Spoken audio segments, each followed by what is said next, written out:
honey, I want to tell you a story. I have not told it to very many people, and I have only given it in public a couple of times, because this is a very personal thing and could be misconstrued to be about me. But this is not about me. This is about how God uses people, individuals, and calls them. And so it's important for me personally for you to understand that it's not me, it's what God has done through me and with me. When you make a covenant with God, He will help you keep it. When God calls you into His service, He will help you fulfill His call. My story starts in 1932. I was 12 years old and in the 6th grade. I was the 11th of 12 children. My teachers and family, especially my father and siblings, thought I was just a dumb kid. No matter how hard I tried, I did poorly in school.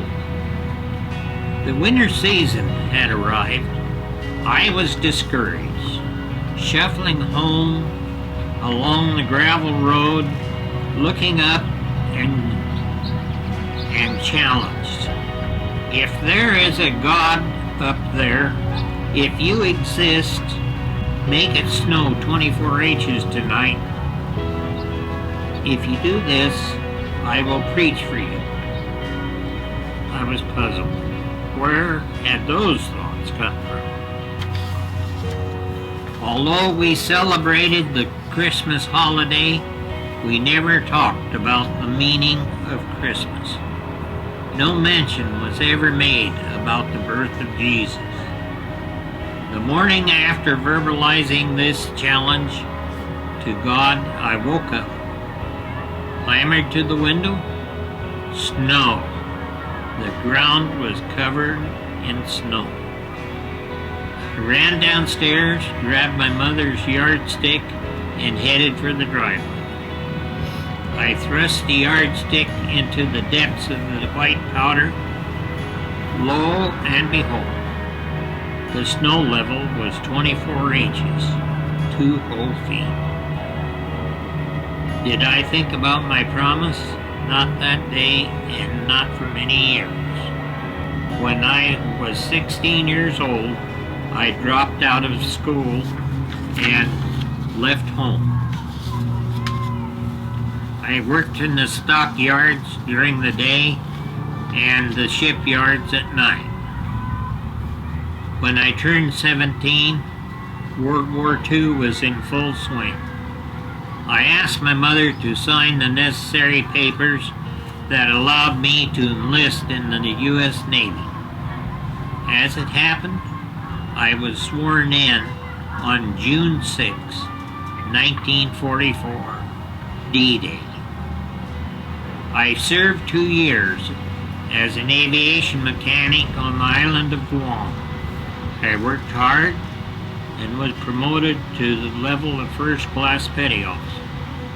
During my time in Guam, even though I did not acknowledge His presence, God protected me. When World War II ended, I was granted leave to return home. 3 important events occurred during that leave. My father died, which provided me extra leave time to be at home. The high school prom was happening. A pretty girl by the name of Betty Lou was selling tickets.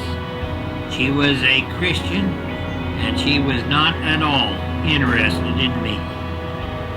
Thankfully, her mother thought that Betty Lou should at least go to a movie with me and a group of friends. There are more stories about that chapter of my life, but suffice it to say, the rest is history, including a marriage of 68 years. On September 3rd, 1947, I married that pretty girl who was selling tickets. Betty Lou and I hooked up with a group of young married adults from the local Baptist church. We attended a Youth for Christ rally, and I went forward to dedicate my life to Jesus and ask Him into my heart. When we returned to California, Betty Lou and I continued attending church, Sunday school, and other church events.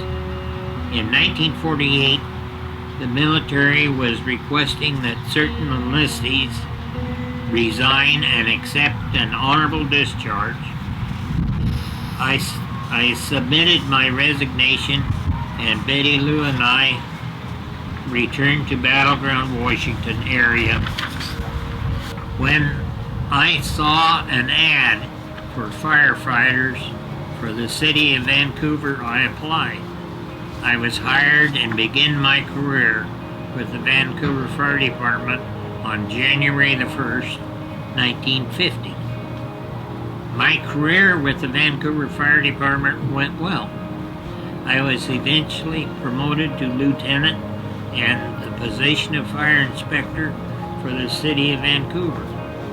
I had a city-owned vehicle to drive. We purchased a home that I remodeled. God bless Betty Lou and me with two sons, David, born in 1950, and Roger, born in 1953. We were doing well, feeling settled and progressing along in life with only the usual challenges facing a young couple. One night, there was a knock at the door. When I answered it, Milo Ross, then the president of George Fox College, came in and stated, "Herb, God wants you to preach for Him." In a split second, memories came back to me like a video. There was a 12-year-old boy standing in the snow with my mother's yardstick. I thought, God is calling in His mark. After that night, I have thought of Milo Ross in the role of Samuel.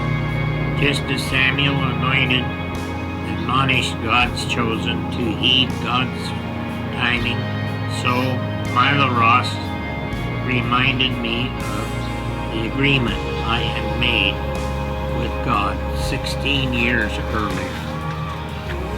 When Milo Ross came to speak with me that night, I did not tell Betty Lou the story of my promise to God at the age of 12. I simply said, I have to quit my job and go to school to become a minister. Betty Lou did not question. We prayed and hoped. Our house in Vancouver sold within a week without using realty assistance. In 1954, we moved to Newburgh, Oregon, so that I could begin college. And I completed my last 2 years while pastoring in the Springbrook Friends Church and raising not only 2 sons, but also a daughter that came along at the end of my first year at George Falls. After years of following God's lead, all 3 of our children graduated from the same high school as their parents. Proverbs 1:7 reads, "The fear of the Lord is the beginning of knowledge." My story is not about me, but rather about God's intervention to guide me toward His will and keep me and my family safe. I found the fear of God. I recall one excursion with my two sons, David and Roger. They were sitting beside me in the cab of our pickup. As I began driving up a hill, God's voice spoke to me. Stop the truck now. A car is coming over the hill in your lane. I immediately brought the truck to a full stop. My sons chorused, "Why have you stopped?" I told them that we were going to be hit head-on by a car if I kept going. At that moment, a car came speeding over the hill in our lane. If I had continued up the hill without heeding God's voice, we would have been hit and most likely killed.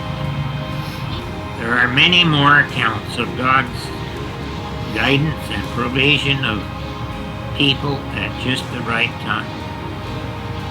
What I want to emphasize is that my opportunities to witness to God's working in my life began even before I knew of His presence. He was protecting me for His service, even for the day that 12-year-old boy challenged God to prove His existence.